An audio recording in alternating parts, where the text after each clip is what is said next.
আসসালামু আলাইকুম। প্রিয় দর্শক, অন্য মঞ্চের আলোচনায় আপনাদের সকলকে আমন্ত্রণ জানাচ্ছি। আসসালামু আলাইকুম এবং আদাব। এতদিন শুনেছিলাম যে রেজিম চেঞ্জের জন্য আমেরিকা $29 মিলিয়ন খরচ করেছিল, কিন্তু 2024 সালের জুলাই আগস্টের যে জঙ্গি অভ্যুত্থান, যার মধ্য দিয়ে রেজিম চেঞ্জ করা হলো, তার পুরো বাজেট কি ওই $29 মিলিয়ন ছিল, নাকি এর বাইরেও অনেক টাকা খরচ করা হয়েছে? আজকে সেই বিষয়ে একটা চমকপ্রদ তথ্য আপনাদের সাথে শেয়ার করব। আজ ঐতিহাসিক 7ই জুন 1966 সালের এই দিনে বঙ্গবন্ধু 6 দফা ঘোষণা করেছিলেন। এই 6 দফা ঘোষণার মধ্য দিয়েই আসলে বাংলাদেশের 71 সালে যে স্বাধীনতাটা আমরা অর্জন করেছিলাম তার বীজ রোপিত হয়েছিল বলা যায়। এই 6 দফার পথ ধরে, এটাকে যে কারণে বলা হয় স্বাধীনতার সনদ বা মুক্তির সনদ, এই 6 দফার পথ ধরেই ইতিহাসের ধারাবাহিকতায় 69-এর গণ অভ্যুত্থান, 70-এর নির্বাচন এবং ধারাবাহিক আন্দোলন সব মিলিয়ে আমরা 1971 সালে রক্তক্ষয়ী 9 মাসের যুদ্ধের মধ্য দিয়ে বঙ্গবন্ধু শেখ মুজিবুর রহমানের নেতৃত্বে একটি বাংলাদেশ পেয়েছিলাম। আজকে এই ঐতিহাসিক দিনটির কথা আপনাদের সামনে স্মরণ করছি, সেই সাথে স্মরণ করছি আমাদের জাতির পিতা বঙ্গবন্ধু শেখ মুজিবুর রহমানকে, যিনি নেতৃত্ব দিয়ে বাঙালি জাতিকে একটি স্বাধীনতা, একটি ভূখণ্ড উপহার দিয়ে গিয়েছিলেন। যাই হোক, যেটা নিয়ে শুরু করছিলাম, আপনাদের নিশ্চয়ই খেয়াল আছে গত 2 সপ্তাহ আগে আমি এই রূপান্তরের সত্যে আমেরিকার যে 250তম স্বাধীনতা বার্ষিকী উপলক্ষে ঢাকায় যে অনুষ্ঠানটি হয়েছিল, যে অনুষ্ঠানটিতে প্রধান অতিথি ছিলেন অর্থমন্ত্রী, বিএনপির নেতা আমির খসরু চৌধুরী, সেই অনুষ্ঠানে ডক্টর ইউনূস এবং তারেক রহমানের সাথে দেখা হয়েছিল। তারেক রহমান সেখানে প্রোটোকল ছাড়া এমনি গিয়েছিলেন এবং সেখানে ব্রেন্ট ক্রিস্টেনসেনের উপস্থিতিতে তারেক রহমান এবং ডক্টর ইউনূসের মধ্যে একটি মিটিং হয়েছিল। এবং আপনাদের আমি বলেছিলাম যে ডক্টর ইউনূস যখন ইন্টারিম গভর্নমেন্টের চিফ অ্যাডভাইজার হিসেবে ছিলেন, তিনি সরকারি বেশ কিছু অর্থ, বেশ বড় অঙ্কের অর্থ তিনি গ্রামীণ ব্যাংক এবং নানান প্রতিষ্ঠানের নামে ডোনেট করে গিয়েছিলেন, যে সরকারি তহবিল থেকে এই টাকাগুলো গ্রামীণ ওইসব প্রতিষ্ঠানে যাবে। কিন্তু 12ই ফেব্রুয়ারি নির্বাচনের আগে ডক্টর ইউনূস ওই টাকাগুলো গ্রামীণের ফান্ডে ট্রান্সফার করে যেতে পারেননি। সেহেতু তারেক রহমানের কাছে এই মে মাসের অনুষ্ঠানে ডক্টর ইউনূস সেই টাকাগুলো যাতে দ্রুত গ্রামীণের বিভিন্ন অ্যাকাউন্টে ট্রান্সফার করা হয় সেই জন্য অনুরোধ করেছিলেন, কারণ 30শে জুনের পরে যদি টাকা আনস্পেন্ড থাকে, খরচ না করা হয়, তাহলে সেটা সরকারের কাছে ফিরে যায়। এখন ডক্টর ইউনূস কেন এত টাকা গ্রামীণের প্রতিষ্ঠানে, নিজের তো অনেক টাকা নিয়েছে, নিজের কর মওকুফ করেছে, সেটা আপনারা জানেন, কিন্তু কিসের টাকা গ্রামীণের ফান্ডে তিনি সরকারের টাকা নিতে চেয়েছিলেন, কেন নিতে চেয়েছিলেন, সেটি আমরা আজকে জানতে পেরেছি এবং খুবই চমকপ্রদ একটা তথ্য। সেটা হলো যে ওই যে $29 মিলিয়ন কথা ডোনাল্ড ট্রাম্প বলেছিলেন যে আমেরিকা রেজিম চেঞ্জের জন্য খরচ করেছে, এটা আসলে একটা সামান্য অংশ। আমেরিকা $29 মিলিয়ন দিয়ে দীর্ঘদিন ধরে গুড গভর্নেন্স, ডেমোক্রেসি এসব বিষয়ে ট্রেনিং করা, সেমিনার করা, আবার এই ইনফ্লুয়েন্সারদের ফান্ডিং করা, এভাবে $29 মিলিয়ন আমেরিকা খরচ করেছে। কিন্তু রেজিম চেঞ্জে আরো অনেক বেশি টাকা খরচ হয়েছে এবং এটি কেবলমাত্র 2024-এর জুলাই আগস্টের ঘটনা নয়, এটা অনেক আগে থেকে এটা নিয়ে কাজ করছে। একের পর এক লবিস্ট ফার্ম নিয়োগ করা হয়েছে, অনেক কাজ করা হয়েছে। এই টোটাল রেজিম চেঞ্জে যত খরচ হয়েছে তার 72% টাকা ডক্টর ইউনূস তার বিভিন্ন প্রতিষ্ঠান থেকে দিয়েছে। বিশেষ করে এই যে লবিজ, বিদেশি রাষ্ট্রনায়কদের সাথে ফোন করে তাদের কনভিন্স করা, তো প্রচুর লবিস্ট ফার্ম তিনি নিয়োগ করেছেন এবং 72% টাকা ডক্টর ইউনূস খরচ করেছেন। আর একজন উপদেষ্টা 2% খরচ করেছেন, 74% টাকা এই ইউনূস এবং তার এক উপদেষ্টা দিয়েছেন। ডক্টর ইউনূস এই টাকা দিয়েছেন এবং ডক্টর ইউনূসকে যখন দায়িত্ব দেওয়া হলো চিফ অ্যাডভাইজারের, তখন তাকে বলা হয়েছিল কম পক্ষে 5 বছর তিনি ক্ষমতায় থাকবেন, অর্থাৎ 2029 পর্যন্ত তিনি ক্ষমতায় থাকবেন, এর বেশিও থাকতে পারেন। এবং যে কারণে একটা ক্যাম্পেইন কিন্তু চলতো যে স্যার আপনি 5 বছর থাকেন, স্যার আপনি 10 বছর থাকেন, এবং নিজেও নির্লজ্জের মতো এটা বারবার বলেছেন। কিন্তু যেহেতু তিনি থাকতে পারেনি, 5 বছর থাকতে পারেনি, মাত্র 1.5 বছরের মাথায় চলে গেছে, তাই তার যে বিনিয়োগটা ছিল সেটা তার মোটামুটি লস হয়ে গেছে। এবং এই টাকাগুলো তো আসে গ্রামীণের বিভিন্ন প্রতিষ্ঠান থেকে, এই ইনুস সেন্টার, গ্রামীণ ফ্রান্স, গ্রামীণ আমেরিকা, এসব নানান জায়গার থেকে টাকাগুলো তিনি নিয়েছিলেন যে 5 বছর ক্ষমতায় থেকে তিনি পোষায় দিবেন, কিন্তু টাকাটা তিনি পুষিয়ে দিয়ে যেতে পারেননি।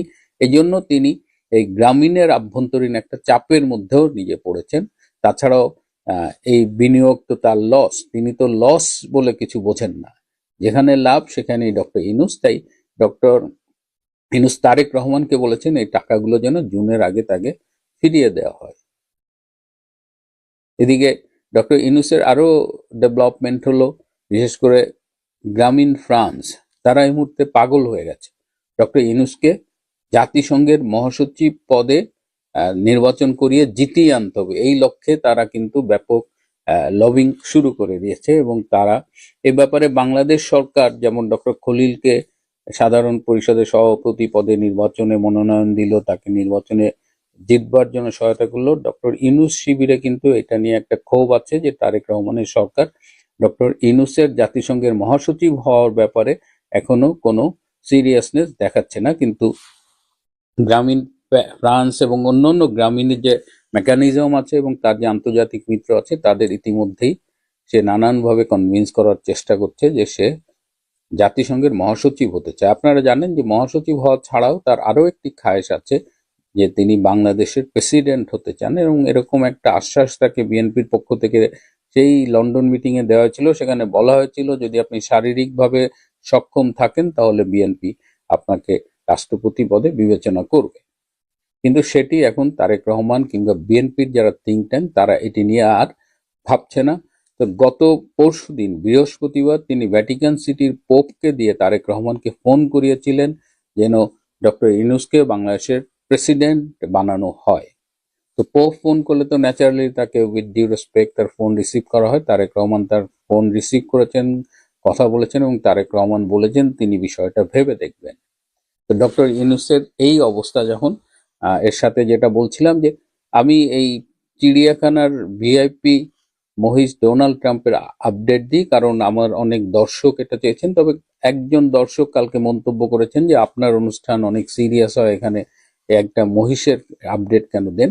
কিন্তু এটা কিন্তু সাদামাটা কোনো মহিষ না, এটা ইন্টারন্যাশনালি একটা খুব ইম্পর্টেন্ট জায়গা অবস্থান করছে। এবং আপনারা জানেন যে ইন্টারন্যাশনাল অধিকাংশ মিডিয়ায় কিন্তু তাকে নিয়ে নিউজ করা হয়েছে, এবং এটি এখন ইরান, রাশিয়া এবং এদের বিরোধী যে আমেরিকা, তাদের মধ্যে একটা মানে যুদ্ধের একটা ইস্যু হয়ে গেছে বলা যায়। এটা সশস্ত্র যুদ্ধ নয়, কিন্তু এটা নিয়ে তো যথেষ্ট ট্রল করেছে আমেরিকাকে যথেষ্ট ট্রল করেছে রাশিয়া এবং ইরান। তো সেই জায়গা থেকে আমরা, এবং এই ডোনাল্ড ট্রাম্পের জন্য ব্রেন ক্রিস্টেনসনের স্পেশাল অ্যাসাইনমেন্ট ছিল, 2 রাত সে ঠিকমতো ঘুমাইতে পারেনি। কেন এই ডোনাল্ড ট্রাম্পের যদি কোনো ক্ষতি হয়, সে যদি মারা যায়, তাহলে এটা নিয়ে আবার রাশিয়া ইরান নতুন করে একটা ভার্চুয়াল ওয়ার্ল্ডে একটা পলিটিক্স করবে। So it's not an easy or it's not just a fun.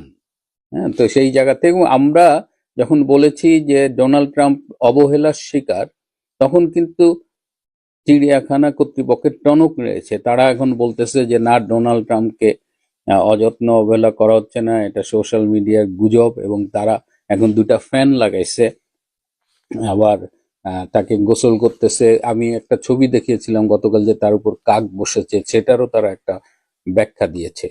তো ডোনাল্ড ট্রাম্পের এই আপডেট আজ এ পর্যন্তই। ভালো থাকবেন, সুস্থ থাকবেন। আসসালামু আলাইকুম। আমি আপনাদেরকে একটা ছোট প্রশ্ন দিয়ে শুরু করি। বলেন তো দেখি, পাটপাড়ি কোন পর্যায়ে গেলে পরে মানুষ এমন খবর ছড়াতে পারে যে এই বাংলাদেশে খুনি, অত্যাচারী, ব্যর্থ এবং লাগামহীন স্বার্থপরতার শাসন চালিয়ে যাওয়ার পরে ডক্টর মোহাম্মদ ইউনূসের মতো একটা ক্যারেক্টারকে জাতিসংঘের মহাসচিব করা হবে? শোনেন, জাতিসংঘ তো কানা হয়ে যায়নি। এই সংঘটা নিয়ে এমনিই নানান প্রশ্ন, সারা পৃথিবীতে জাতিসংঘের গ্রহণযোগ্যতা প্রশ্নের মুখে। এরা খালি শুনে, এরা খালি মিটিং করে, পৃথিবীতে শান্তি আনার ক্ষেত্রে জাতিসংঘ কোনো ভূমিকা পালন করেনি। জাতিসংঘ আমেরিকার একটা এজেন্ডা বাস্তবায়ন সংস্থা। আমেরিকা ছোড়া ঘোরায়, শুধুমাত্র ভেটো পাওয়ার থাকার কারণে জাতিসংঘ দিয়ে কোনো দেশ দখল করতে পারে না বা যুদ্ধ লাগাতে পারে না। ইউনূস যদি জাতিসংঘের মহাসচিব প্রস্তাব আসে, আমেরিকা যদি চায়ও, তাহলেও কি রাশিয়া বা চায়না তারা ইউনূসকে সমর্থন দিবে যে আমেরিকার এরকম স্বীকৃত দালাল? আর আমেরিকা তো একবার যাকে ব্যবহার করে তাকে ছুঁড়ে ফেলে দেয়। ইউনূসকে বাংলাদেশ দিয়ে যা ব্যবহার করার করে নিয়েছে, এখন আমেরিকা যে তার উপর থেকে তার ছায়াটা তুলে নিয়েছে, তার আশীর্বাদ তুলে নিয়েছে, তো অনেকগুলো দৃষ্টান্ত আমাদের সামনে আছে। সবাই জানে, একটা ওপেন সিক্রেট, যে ডিপ স্টেট এখন আর ইউনূসের কোনো প্রয়োজন নেই। ডিপ স্টেট ইউনূসকে ছুঁড়ে ফেলে দিয়েছে। প্রথমে ছড়ানো হলো বাংলাদেশে ডক্টর ইউনূস রাষ্ট্রপতি হবেন, বাংলাদেশের পরবর্তী রাষ্ট্রপতি হবে। অনেকে আমরাও মাঝে মধ্যে টুনটান শুনতে পাইতাম। এখনো সে নাকি এই চেষ্টাই করে, এই খায়াস রাখে, যে কারণে তারেক রহমানের সাথে সে নমনম করে চলে।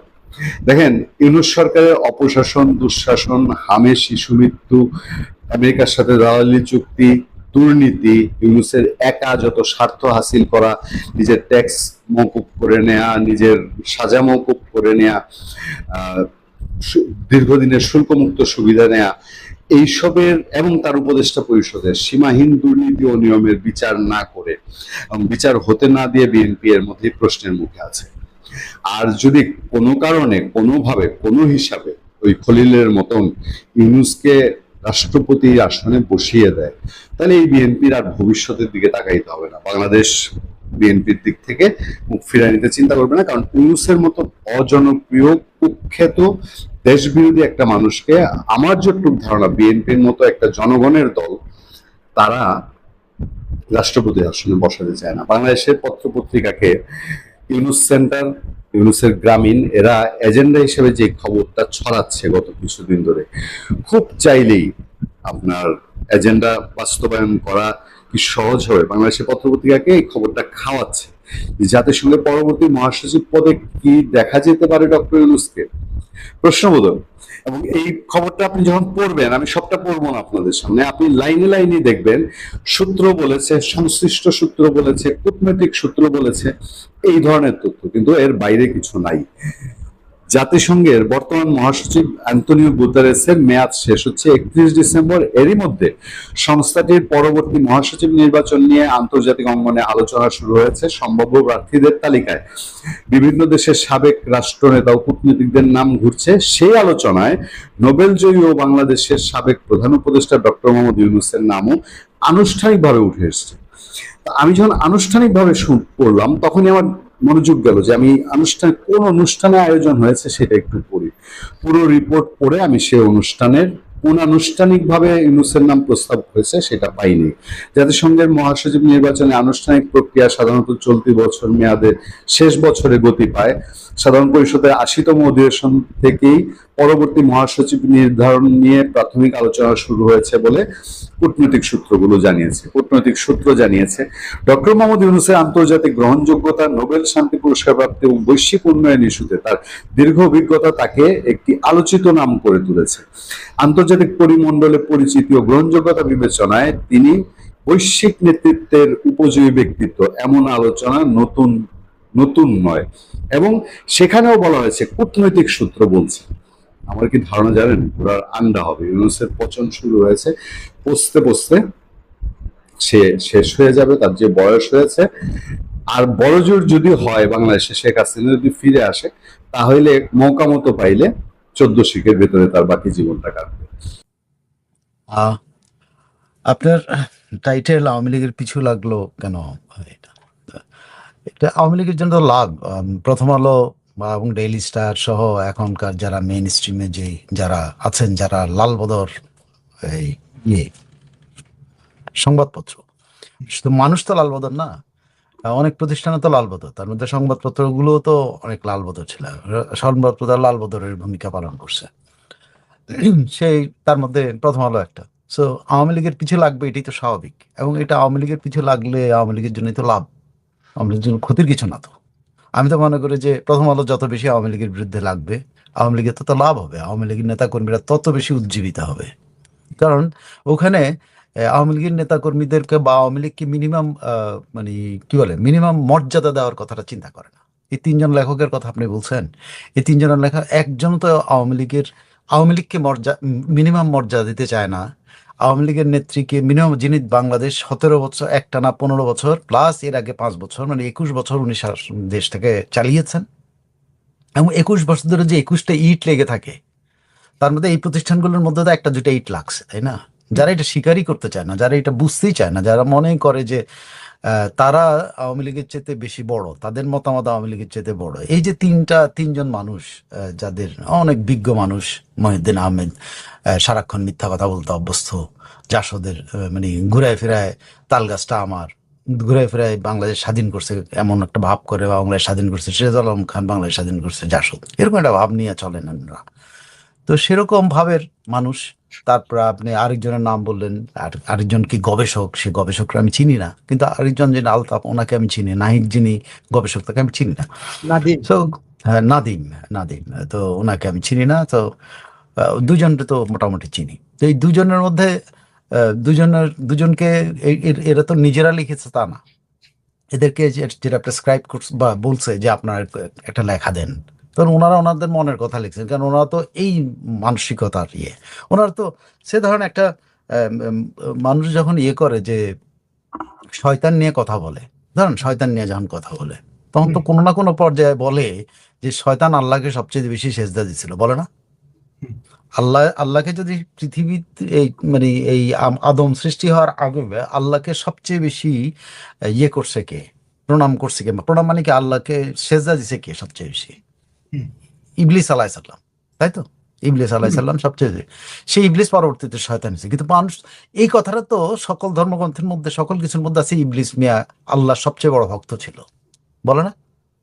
তো ইবলিস আলাইহিসসালামকে যেখানে মানব জাতি একটু হইলেও জায়গা দেয় যে আল্লাহকে সবচেয়ে বেশি সেজদা দিচ্ছে, আল্লাহর নামে সবচেয়ে বেশি বন্দনা করছে কে? ইবলিস আলাইহিস সালাম। এই মানুষগুলোর মধ্যে সেইটুকুই নাই যে ইবলিসকে, উনি ইবলিস মনে করতে পারেন ইবলিস আল্লাহ পরবর্তীতে খারাপ। শেখ হাসিনারও ধরেন এরকম অনেক খারাপ তাদের দৃষ্টিতে, তাদের দেশে শেখ হাসিনা ইবলিস আলাইহিস সালাম, কিন্তু শেখ হাসিনা কি এরকম একটা কাজ করে নাই? করছে কিনা বলেন?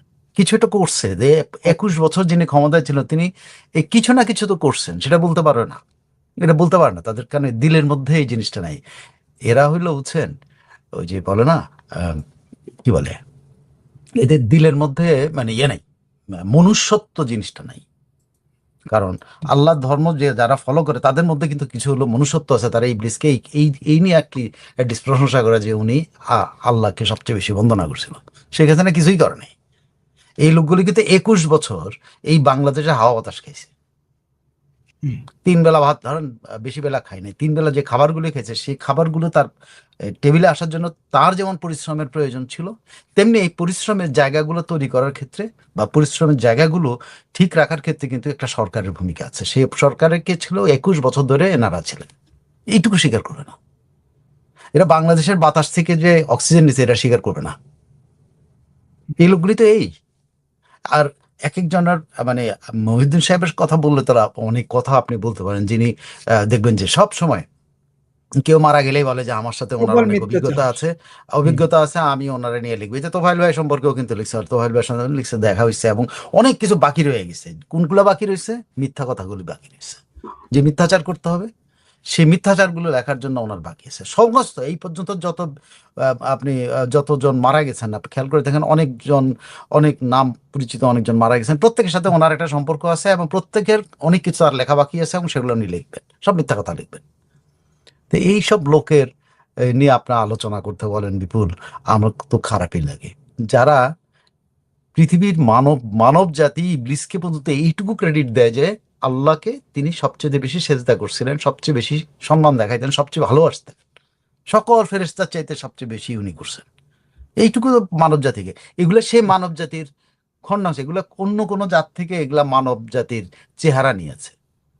অন্য কোনো জাত এরকম নিশ্চয়ই পৃথিবীতে এরকম কোনো জাত আছে যেটা সবসময় খারাপ জিনিস দেখে, খারাপ ছাড়া তার মানে সারাক্ষণ আপনার হয় না কুকুর যেমন ঘু পাইলেই খায়, এরা ঘু খায় এগুলি আসলে বেসিক্যালি। এরা বাংলাদেশের মানুষের মানে একটা প্লেটের মধ্যে ঘু নিয়ে